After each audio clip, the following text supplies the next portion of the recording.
चलिए बुलेटिन की शुरुआत करते हैं। राजस्थान के राज्यपाल हरिभाऊ बागड़े ने महर्षि दयानंद सरस्वती के द्वितीय शताब्दी समारोह के अवसर पर श्याम गौशाला पिपराली सीकर में आयोजित कार्यक्रम को संबोधित किया और इस दौरान राज्यपाल ने कहा कि महर्षि दयानंद सरस्वती युग प्रवर्तक मनीषी थे।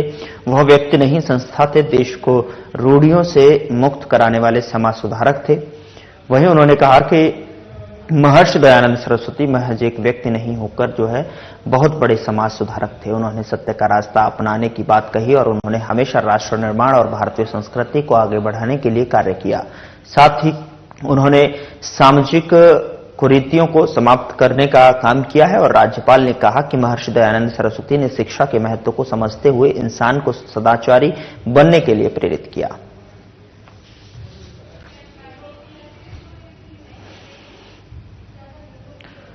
राजस्थान के सीएम भजनलाल शर्मा ने बीजेपी प्रदेश कार्यालय में आयोजित प्रेस वार्ता को संबोधित किया और इस दौरान सीएम शर्मा ने कहा कि कांग्रेस पार्टी का इतिहास हमेशा से बाबा साहेब डॉक्टर भीमराव अंबेडकर को अपमानित करने और उनका मजाक उड़ाने का रहा है। आज ये पार्टी उनके नाम पर हक मांगने का ढोंग कर रही है। उन्होंने कहा कि कांग्रेस को अपना नेताओं और जवाहरलाल नेहरू की ओर से बाबा साहेब डॉक्टर अंबेडकर के अपमान के लिए पूरे देश से बिना शर्त माफी मांगनी चाहिए। वहीं सीएम ने कहा कि कांग्रेस के कारणों ही जो है देश के पहले कानून मंत्री बाबा साहेब अंबेडकर को मंत्रिमंडल से इस्तीफा देने को मजबूर होना पड़ा। यहां तक कि बाबा साहेब को इस्तीफा के बाद में सदन में बोलने तक नहीं दिया गया। कांग्रेस पार्टी को जवाब देना चाहिए कि उसने बाबा साहेब भीमराव अंबेडकर के त्यागपत्र को जनता के सामने क्यों नहीं आने दिया।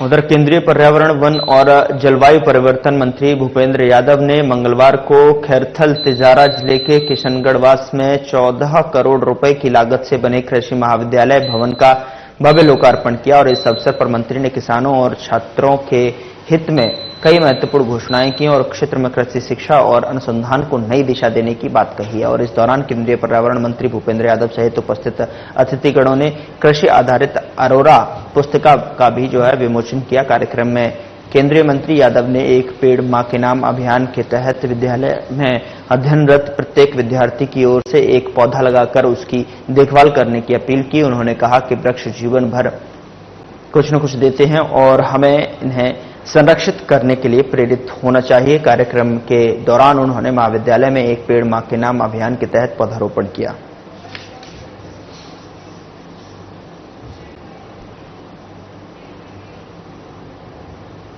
जोधपुर के लूणी विधानसभा क्षेत्र के राजकीय महात्मा गांधी विद्यालय पाल में निःशुल्क टैबलेट और साइकिल वितरण कार्यक्रम में संसदीय कार्य, विधि और न्याय मंत्री जोगाराम पटेल ने शिरकत की और इस दौरान संसदीय कार्य मंत्री ने कहा कि मुख्यमंत्री भजनलाल शर्मा के नेतृत्व में प्रदेश सरकार शिक्षा के आधुनिकीकरण और उन्नयन के लिए कृत संकल्पित होकर कार्य कर रही है। 12 दिसंबर को जोधपुर में आयोजित रोजगार उत्सव और युवा सम्मेलन कार्यक्रम में मुख्यमंत्री शर्मा ने 4010 स्कूलों में 8020 स्मार्ट क्लासरूम, ई पाठशाला और विद्या समीक्षा केंद्र का शुभारंभ किया और इससे प्रदेश में अध्ययनरत विद्यार्थियों को आधुनिक शिक्षा से जुड़ने का भी अवसर मिलेगा।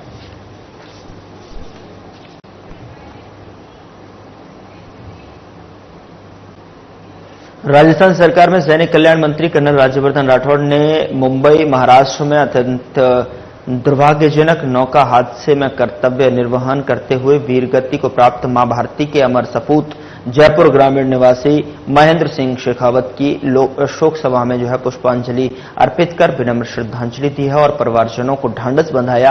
कर्नल राज्यवर्धन राठौड़ ने कहा कि राजस्थान समेत पूरे भारतवर्ष को महेंद्र सिंह के अदम्य साहस और मां भारती के प्रति उनके समर्पण पर गर्व है। उनके सर्वोच्च बलिदान के लिए देश सदैव ऋणी रहेगा। वहीं कर्नल राज्यवर्धन राठौड़ ने ईश्वर से दिवंगत पुण्यात्मा को अपने श्री चरणों में स्थान और शोक संतप्त परिजनों को यह अथाह दुख सहन करने की शक्ति प्रदान करने की कामना की।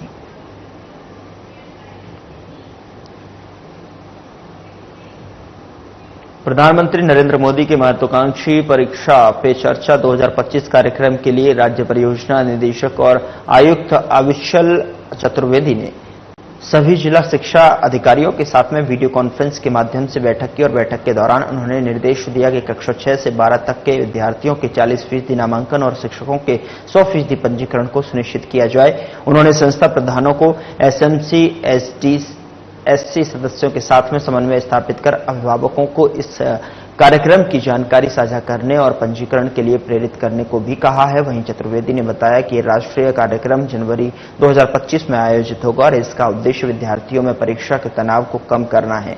इसमें विद्यार्थियों और शिक्षकों की भागीदारी अनिवार्य है, जबकि अभिभावकों को भी भाग लेने के लिए आमंत्रित किया गया है।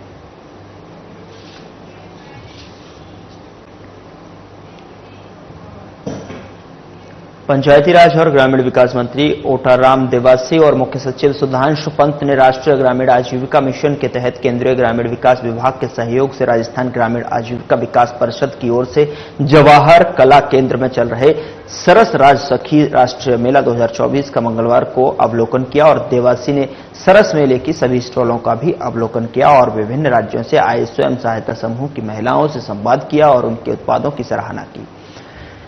वहीं मुख्य सचिव ने कहा कि ये मेला ग्रामीण महिलाओं के आर्थिक और सामाजिक सशक्तिकरण को बढ़ावा देने का एक अहम प्रयास है, जिसमें स्वयं सहायता समूह की महिलाओं के हस्तनिर्मित उत्पादों का प्रदर्शन किया जा रहा है। मेले में देश भर के 250 से अधिक भौगोलिक संकेतक यानी कि GI टैग वाले उत्पादों और पारंपरिक शिल्प का शानदार संग्रह देखने को मिल रहा है।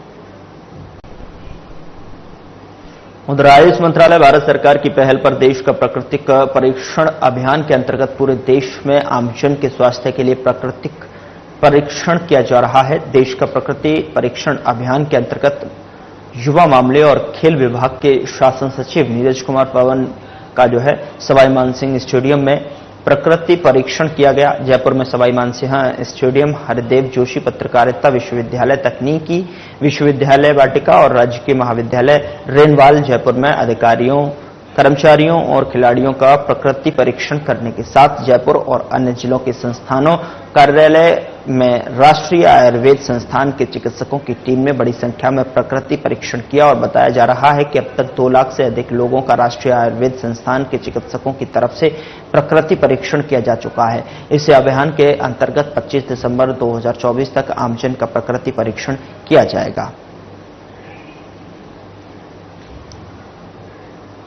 वहीं 2 लाख से अधिक लोगों का राष्ट्रीय आयुर्वेद संस्थान के चिकित्सकों की तरफ से प्राकृतिक परीक्षण किया जा चुका है और इस अभियान के अंतर्गत 25 दिसंबर 2024 तक आमजन का प्राकृतिक परीक्षण किया जाएगा।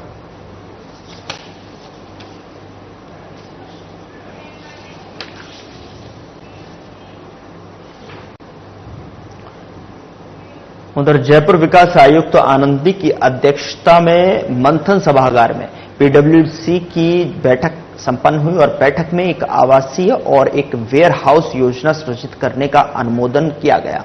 इसके साथ ही 68 करोड़ रुपए के कार्य स्वीकृत किए गए और जिससे जयपुर के विकास को गति मिलेगी। और बैठक में ग्राम बेनाड में दौलतपुरा तहसील रामपुरा डाबडी में JDA स्वामित्व की भूमि पर आवासीय योजना सृजित करने का अनुमोदन किया गया।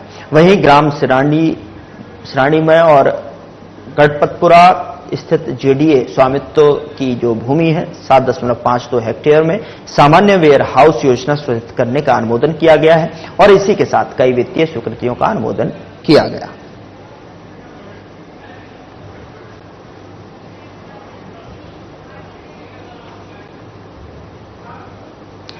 उधर राजस्थान प्रदेश कांग्रेस कमेटी के अध्यक्ष गोविंद सिंह डोटासरा के निर्देशानुसार प्रदेश के सभी जिला मुख्यालय पर कांग्रेस पार्टी की ओर से केंद्रीय गृह मंत्री अमित शाह द्वारा बाबा साहेब डॉक्टर भीमराव अंबेडकर पर आपत्तिजनक और असम्मानजनक टिप्पणी करने के विरोध में बाबा साहेब डॉक्टर भीमराव अंबेडकर सम्मान मार्च का आयोजन किया गया और साथ ही जिला कांग्रेस कमेटियों की ओर से केंद्रीय गृह मंत्री अमित शाह को पद से बर्खास्त करने और देश से माफी मांगने के लिए निर्देशित करने की मांग का ज्ञापन राष्ट्रपति के नाम संबंधित जिला कलेक्टर को सौंपा गया।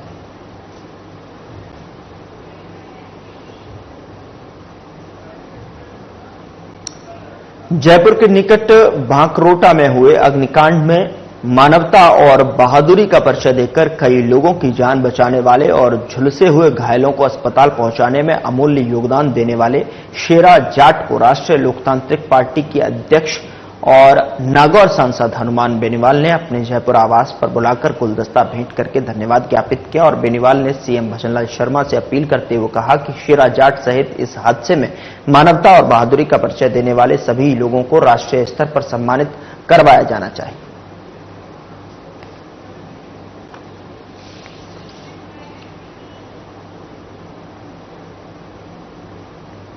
शिक्षा संकुल में प्रखर राजस्थान के द्वितीय चरण की तैयारियों और होलिस्टिक प्रोग्रेस कार्ड यानी कि एचपीसी की समीक्षा बैठक आयोजित की गई। बैठक की अध्यक्षता राज्य परियोजना निदेशक और आयुक्त अविचल चतुर्वेदी ने की और इस बैठक में राष्ट्रीय शिक्षा नीति 2020 के तहत परख की ओर से विकसित एचपीसी की मुद्रण शिक्षकों के लिए संदर्शिका सामग्री की उपलब्धता और प्रखर राजस्थान के तहत अगले 3 माह की कार्ययोजना पर विस्तृत चर्चा की गई। इस दौरान RSCERT की ओर से तैयार एचपीसी फाउंडेशन स्टेज और प्रिपरेटरी स्टेज के विद्यालय स्तर पर क्रियान्वयन की रणनीति पर चर्चा की गई। अधिकारियों ने विद्यालयों में परीक्षाफल रिकॉर्ड संधारण को व्यवस्थित करने के लिए अपने सुझाव साझा किए।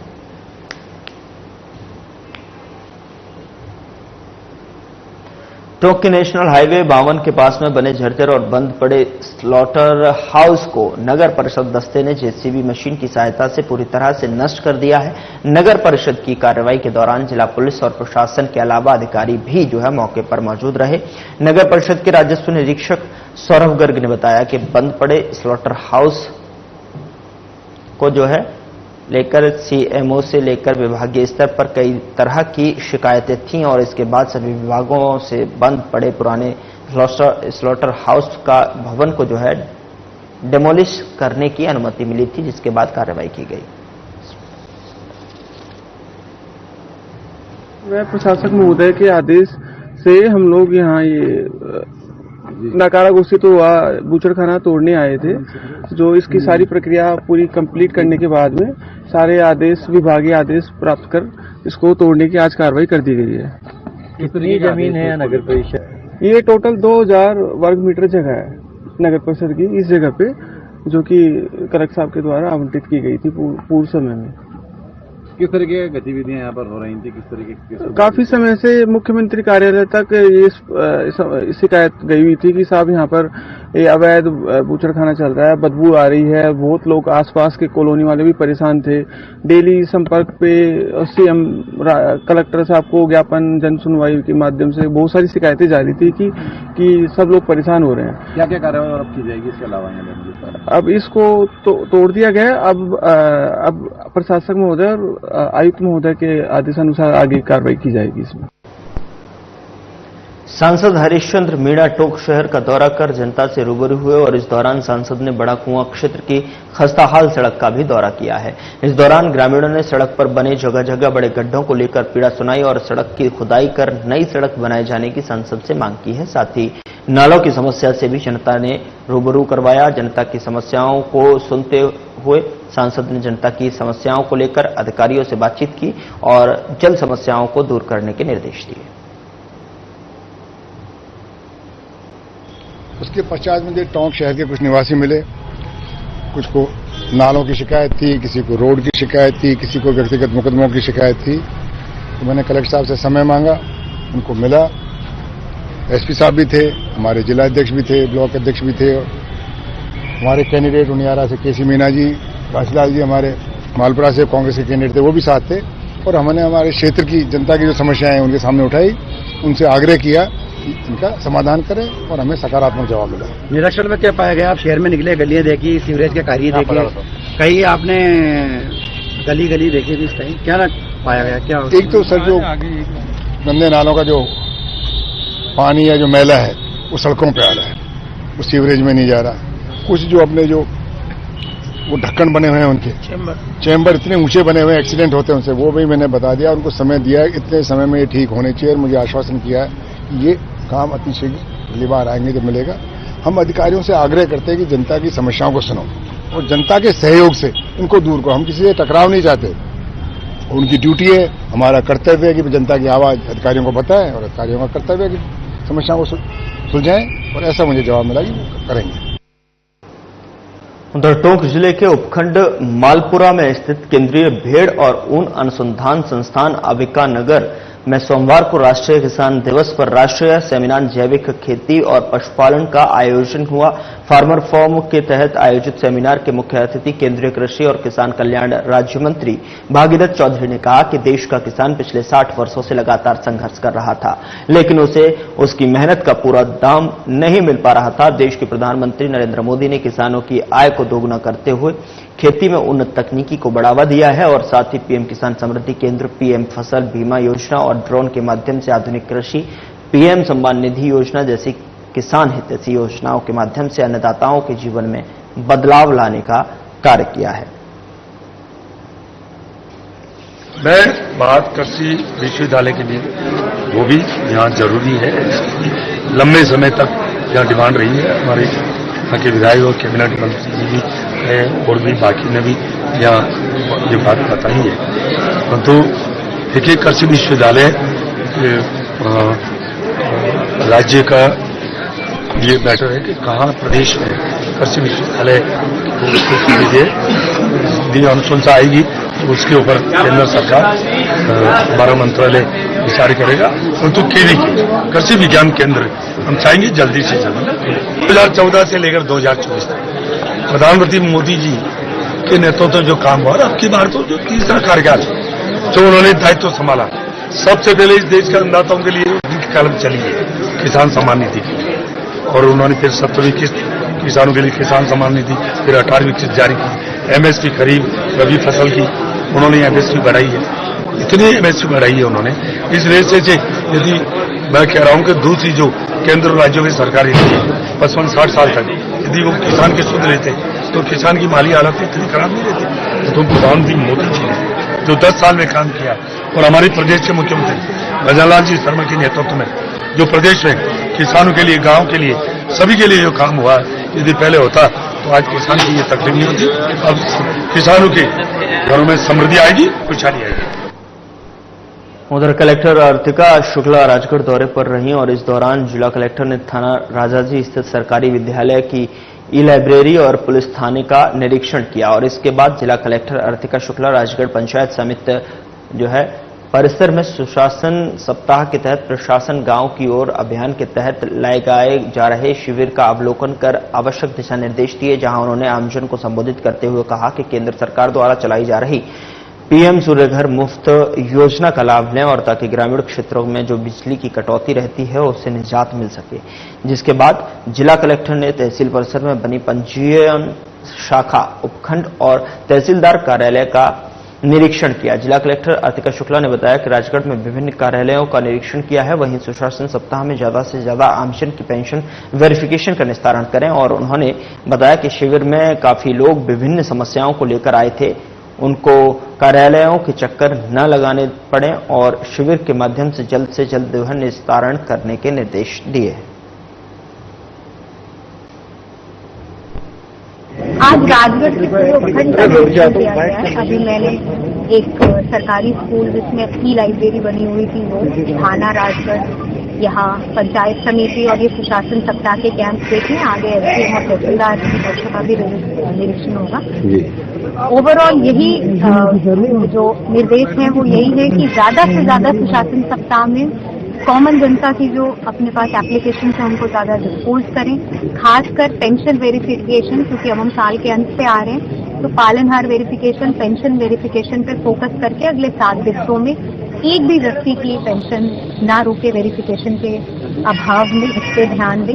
अभी मेरे सामने भी काफी सारे लोग अपनी जमीन की प्रॉब्लम, छोटे छोटे काम जैसे जन आधार में नाम जोड़ना, काटना, ऐसे कामों के लिए जो ऑफिस के चक्कर लगाते हैं उन्हीं को रोक के यहाँ पे कैंप के माध्यम से जल्दी से जल्दी उनका निवारण करना, ये निर्देश दिए हैं। साथ में पीएम सूर्यघर मुफ्त बिजली योजना में ज्यादा से ज्यादा लोगों से ये अपील है कि आगे आएं और जुड़े और सोलर पैनल के माध्यम से अपने अपने घरों को बिजली के पूरे जो संकट है उससे मुक्त कराएं। उधर माइंस विभाग की बकाया ब्याज माफी की एमनेस्टी योजना के प्रभावी क्रियान्वयन और नियमित मॉनिटरिंग के लिए खान विभाग के अतिरिक्त निदेशकों को जोनल स्तर पर नोडल अधिकारी बनाते हुए जिम्मेदारी सौंपी गई है। खान और पेट्रोलियम विभाग के प्रमुख शासन सचिव टी रविकांत ने बताया कि जोनल अतिरिक्त निदेशक माइंस की अध्यक्षता में कमेटी का गठन किया गया है। प्रमुख शासन सचिव ने बताया कि एमनेस्टी योजना के प्रभावी क्रियान्वयन और प्रावधानों की विस्तार से जानकारी देने के लिए कार्यशालाएं आयोजित की जाएंगी और इसके साथ ही संबंधित बकायेदारों से व्यक्तिगत समन्वय स्थापित किया जाएगा ताकि बकाया राजस्व की वसूली हो सके।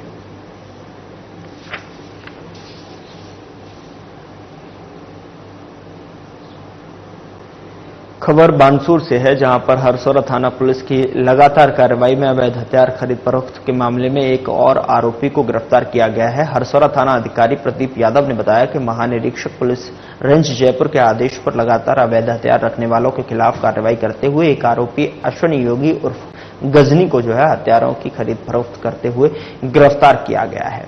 साथ ही उन्होंने बताया कि इस कार्रवाई से पूर्व इस मामले में 2 आरोपियों को गिरफ्तार कर लिया गया है।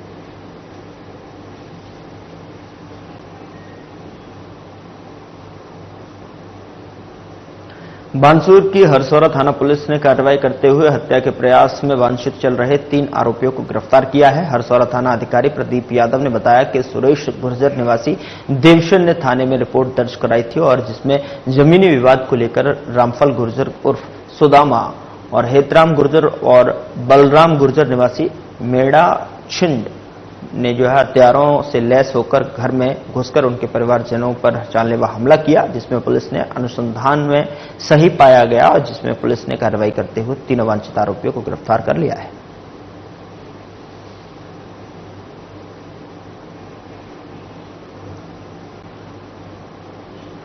दौसा में स्वेटर वितरण कार्यक्रम के तहत रोटरी क्लब में सोमवार को राजकीय उच्च प्राथमिक विद्यालय मलारना दौसा के स्कूल के बच्चों को स्वेटर वितरित किए गए और इस अवसर पर मुकेश गर्ग ने कहा कि क्लब का उद्देश्य जरूरतमंदों की सेवा करना है, जिसके चलते उनके द्वारा सरकारी स्कूल के बच्चों को स्वेटर वितरण किए जा रहे हैं और स्कूल में पढ़ रहे जरूरतमंद बच्चों की सेवा देश सेवा जैसा कार्य है। कार्यक्रम में 56 विद्यार्थियों को स्वेटर वितरण किए गए और ताकि वे सर्दी मौसम में स्वस्थ और सुरक्षित रह सकें।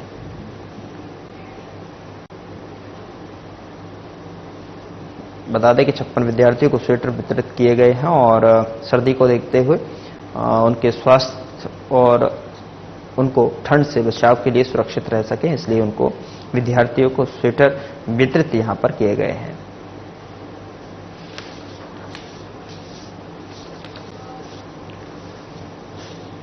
तो स्कूल में पढ़ रहे जरूरतमंद बच्चों के सेवा देश सेवा जैसा कार्य है। उन्होंने ये बताते हुए कार्यक्रम के 56 विद्यार्थियों को स्वेटर वितरित किए गए ताकि वे सर्दी के मौसम में स्वस्थ और सुरक्षित रह सकें। रोटरी क्लब के द्वारा ये स्कूली बच्चों को स्वेटर बांटे गए हैं, जिसमें तस्वीर आपके सामने टेलीविजन स्क्रीन पर आप देख सकते हैं। तमाम कार्यकर्ता यहाँ पर रोटरी क्लब के मौजूद हैं और वो लगातार इस तरीके की सेवाएं एक्टिविटीज उनके क्लब के द्वारा की जाती हैं और ऐसे में उन्होंने साफ तौर पर बताया कि जरूरतमंदों की सेवा के लिए और ठंड को देखते हुए स्वेटर वितरित किए गए हैं।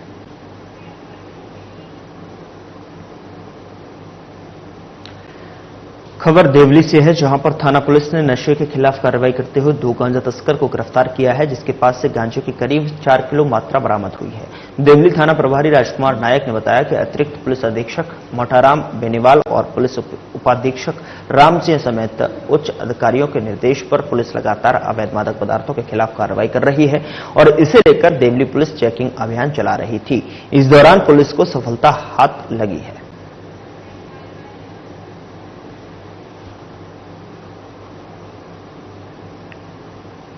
फिलहाल बुलेटिन में इतना ही। नमस्कार।